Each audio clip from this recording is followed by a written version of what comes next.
জোবায়েদ, কর্মসূচিতে শিক্ষার্থীরা কি বলছেন? এতদিন হয়ে গেল, শিক্ষার্থীদের এখনো উদ্ধার করা হয়নি।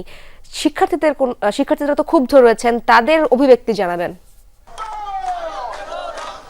ইসরাত, তারা আজকে ঠিক এখন থেকে 15 থেকে 20 মিনিট আগে এই জায়গায় অবস্থান কর্মসূচি শুরু করেছে এবং তাদের মধ্যে তীব্র ক্ষোভ এবং অসন্তোষ আমরা দেখতে পাচ্ছি। আমার পিছনে নিশ্চয়ই দেখতে পাচ্ছেন শিক্ষার্থীরা স্লোগানে, তাদের মিছিলে পুরো চট্টগ্রাম বিশ্ববিদ্যালয় এলাকাটা মুখরিত করে রেখেছেন। তারা বলছেন যেই শিক্ষার্থীদেরকে অপহরণ করা হলো তারা আজকে 7 দিন পরও তাদের খুঁজে পাওয়া যায়নি বা তাদেরকে মুক্তির কোনো ব্যবস্থা এখন পর্যন্ত প্রশাসন করতে পারেনি। প্রশাসনের তৎপরতা নিয়েও তারা প্রশ্ন তুলেছেন। তারা ক্ষুব্ধ বিশ্ববিদ্যালয়ের প্রশাসনের এই জায়গায় পরিষ্কার অবস্থান নিয়েও তারা অসন্তোষ প্রকাশ করেছেন। তারা বলছেন এভাবে যদি স্বাধীন বাংলাদেশে 24 যে অভ্যুত্থান, জুলাই আগস্ট অভ্যুত্থানের পরে এই অবস্থা হয়, তাহলে শিক্ষার্থী থেকে শুরু করে সাধারণ মানুষ কেউই নিরাপদ নয়।